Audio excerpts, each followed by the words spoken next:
নমস্কাৰ মোৰ অন্য এটা ভিডিঅ'লৈ আপোনালোকক স্বাগতম জনালোঁ। আশা কৰোঁ এই ভিডিঅ'টোৰ জৰিয়তে আপোনালোকৰ অলপমান সহায় হ'ব।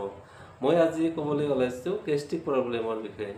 বহুত মানুহৰ এইটো এটা ডাঙৰ প্ৰব্লেম, গেষ্ট্ৰিক প্ৰব্লেম, যিটো সকলোৰে প্ৰায় হৈয়ে থাকে।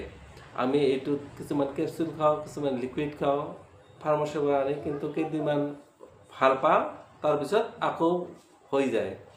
এইটো হয় আচলতে আমাৰ ভিতৰত, পেটৰ ভিতৰত পেটটো একেবাৰে চাফ নহয় আৰু লিভাৰৰ কিছুমান সমস্যা থাকে, তাৰ কাৰণেও গেষ্ট্ৰিক প্ৰব্লেম হৈ যায়।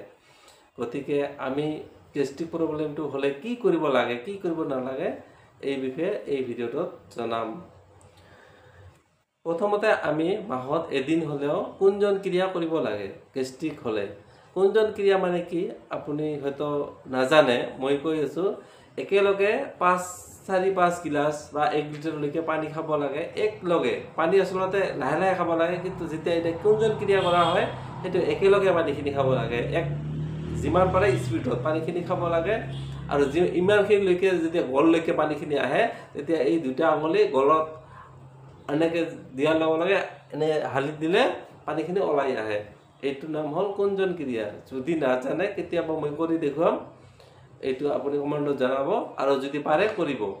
এইটো মাহত বা সপ্তাহত 15 দিনত এবাৰ হ'লেও কৰিব লাগে। যিসকলৰ গেষ্ট্ৰিক বেছি থাকে, তেতিয়া আমাৰ ভিতৰত যিটো টেঙা টেঙা পানী বা পিত্ত পানী থাকে, সেইখিনি ওলাই আহে।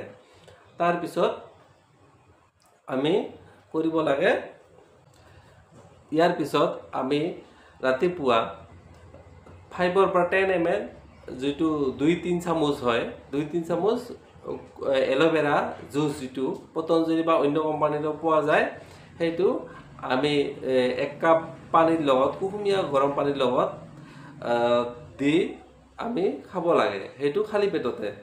এইটো কৰিলেও আমি সুফল পোৱা যায়। ইয়াৰ উপৰিঞ্চি ৰাতি শোৱাৰ সময়ত, খোৱাৰ পিছত আমি ত্ৰিফলা চূৰ্ণ ল'ব পাৰোঁ, বা যিসকলৰ পেট একেবাৰে চাফ নহয় সেইসকল শক্তিচূৰ্ণ নামৰ এটা ঔষধ পায় পতঞ্জলিৰ, সেইটো 1 চামুচ পানীৰ লগত মিহলি কৰি খাব পাৰে।